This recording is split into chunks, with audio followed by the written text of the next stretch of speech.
مشکل ہے کہ اس رسول صلی اللہ علیہ وسلم کا کردار پیش کر کے آپ اس شخص کو مشرف اسلام کر دیں۔ خواجہ غریب نواز کی بارگاہ میں ایک شخص چھری لے کے آیا پیچھے چھپا کر کے قتل کرنے کے ارادے سے۔ خواجہ غریب نواز سب سے بڑی مثال ہے حسینی کردار کی، کیونکہ آپ حسنی بھی ہیں حسینی بھی ہیں۔ تو جب خواجہ غریب نواز کے پاس وہ قاتل آیا تو آپ نے کہا جو ارادہ لے کے آئے ہو وہ کر لینا، پہلے آؤ میرا لنگر چل رہا ہے کھانا کھاؤ۔ سبحان اللہ۔ کیا یہ کردار وہی نہیں ہے جو امام حسین نے کر کے دکھایا تھا، امام حسن نے کر کے دکھایا تھا؟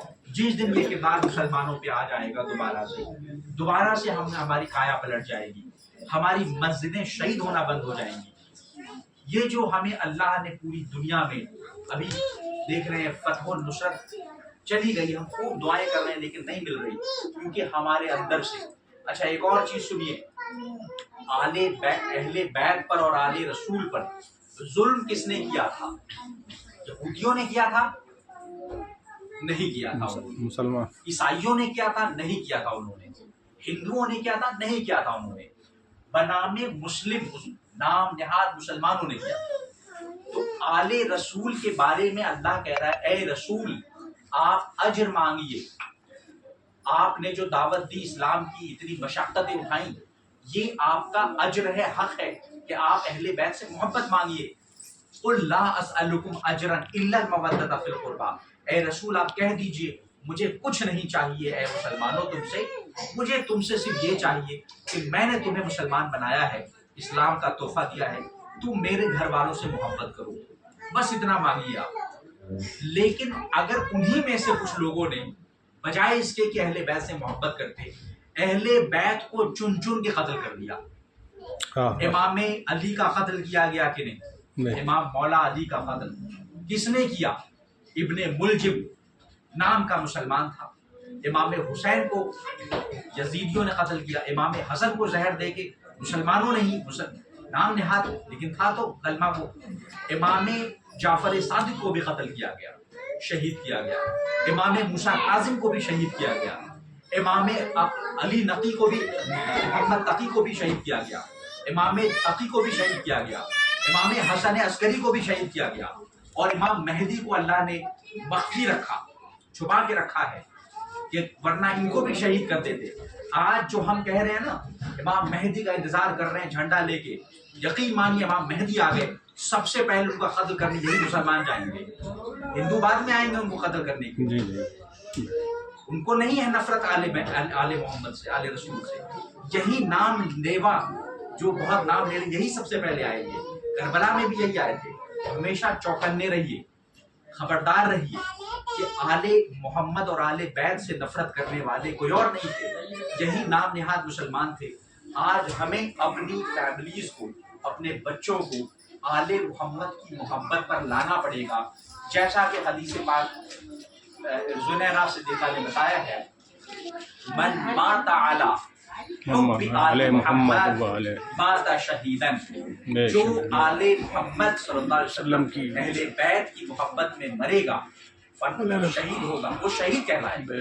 یہ شہادت گہے الفت میں قدم رکھنا ہے، یہ شہادت گہے الفت میں قدم رکھنا ہے۔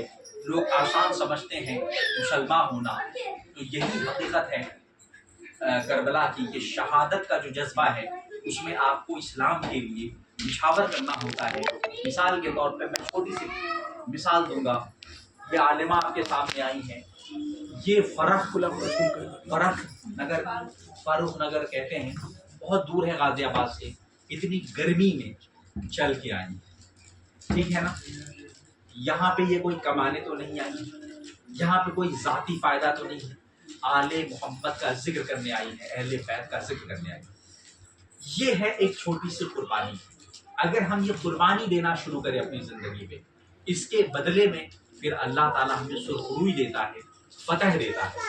جو ان سے جڑا رہتا ہے، ساری دنیا کی جو آزمائشیں ہیں اس سے وہ آزمائشیں آئیں گی۔ اگر آپ اہل بیت سے محبت رکھتے ہیں زندگی میں 100% آزمائش آئے گی۔ میرا ایک دوست ہے، اس نے مجھے کہا جب تک میں اہل بیت سے محبت نہیں کرتا تھا بہت فری گھوم رہا تھا، لیکن جب سے میں اہل بیت سے محبت کر رہا ہوں آزمائشیں آئی۔ میں نے کہا بے شک آپ سے آزمایا اس کیونکہ آپ اپنوں کو آزماتے ہیں. اللہ جن کو چن لیتا ہے ان کو آزماتا ہے. اور قرآن میں لکھا ہے وَلَا تَقُولُوا لِمَن يُقْتَلُ فِي سَبِيلِ اللَّهِ، نہ کہو ان کو جو اللہ کی راہ میں شہید ہو گئے مردہ، بل احیاء، بلکہ وہ زندہ ہیں، وَلَٰكِن لَا تَشْعُرُونَ، لیکن تمہیں ان کا شعور نہیں. پھر آگے اللہ فرماتا ہے وَلَنَبْلُوَنَّكُمْ، اور ہم تمہیں جانچیں گے، بِشَيْءٍ مِّنَ الْخَوْفِ وَالْجُوعِ، خوف سے جانچیں گے، بھوکا رکھ کے جانچیں گے، وَنَقْصٍ مِّنَ الْأَمْوَالِ وَالثَّمَرَاتِ، پیسہ کم کر کے جانچیں گے. تو جو اہل بیت سے محبت رکھتے ہیں ان کو جانچا جاتا ہے، لیکن جانچنا اور آزمائش کچھ دنوں کی ہوتی ہے، بعد میں پھر اللہ تعالیٰ وَلَلْآخِرَةُ خَيْرٌ لَكَ مِنَ الْأُولَىٰ، آنے والی زندگی بہتر زندگی ہوتی ہے. اس آزمائش سے آپ گزر جاتے ہیں تو پھر اس کے بعد آپ کی دنیاوی اور اخروی دونوں زندگی سنور جاتی ہے. اس لیے مولا علی سے، اہل بیت سے اپنی محبت کو دوبارہ سے ویسے ہی قائم کیجیے جیسے کہ ہمیں کہا گیا ہے، خواجہ غریب نواز نے کر کے دکھایا ہے. ان سے بہتر اسلام کو سمجھنے والا یا اسلام کو پھیلانے والا ہندوستان میں کوئی نہیں آیا ہے، اور انہوں نے کہہ دیا ہے حقہ کے بنائے لا الہ ہست حسین، حق یہی ہے کہ لا الہ کی بنیاد حسین ہے.